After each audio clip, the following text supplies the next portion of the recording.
Emmanuel Macron était à Belgrade et a tenu une conférence de presse le 29 août. Et il a abordé plusieurs sujets qui sont très brûlants en ce moment, allant de la politique, vous savez, l'histoire du Premier ministre, jusqu'à Pavel Durov, l'arrestation donc du patron de Telegram.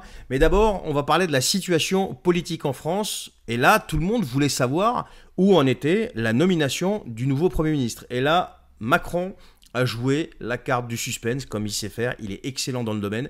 Il a affirmé qu'il faisait, je cite, tous les efforts pour trouver la meilleure personne pour le poste. Mieux encore, il se la joue un petit peu peuple, il a promis de parler aux Français, je cite, en temps voulu, tout en insistant sur le fait que le gouvernement démissionnaire continue de gérer les crises du moment.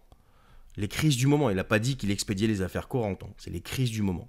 Et ensuite, il y a eu l'histoire de Pavel Durov, donc l'affaire de l'arrestation du patron de Telegram, et Macron a été, encore une fois, très clair. Là, c'est pas de l'ironie, c'est exactement ça. Il a dit qu'il était très clair et il n'était absolument pas au courant de sa venue et n'a jamais invité Durov à dîner. Donc les mauvaises langues, il est temps que ça s'arrête. Je dis ça parce qu'il y a plusieurs médias qui avaient suggéré que Macron avait invité Durov à dîner. Voilà. Par contre, il a assumé comme quoi il avait bien octroyé la nationalité française à Pavel Durov. Et il a expliqué que c'était une partie de sa stratégie pour attirer des talents qui, je cite, rayonnent dans le monde. Le type, il rayonne tellement dans le monde qu'ils l'ont jeté en prison, quoi. Ensuite, il a parlé business. Alors, il a salué la vente de 12 avions Rafale à la Serbie, qualifiant cette vente de changement stratégique.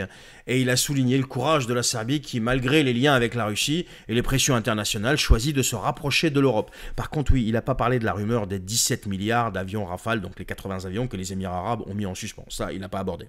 Et ce deal avec la Serbie, pour lui, c'est une véritable aubaine pour l'Europe et une marque de confiance en la France.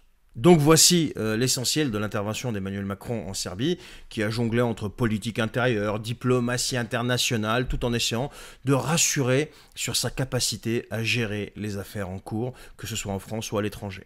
La question est de savoir qui lui fait encore confiance. À mon avis, pas grand monde. Je sais pas, dites-moi ce que vous en pensez. Les amis, si vous n'êtes pas encore abonnés, abonnez-vous, commentez, likez, partagez. Et si vous êtes sur YouTube, abonnez-vous à la chaîne et abonnez-vous à Charbactu. Le lien est en description. Je vous en remercie. Prenez soin de vous et à bientôt.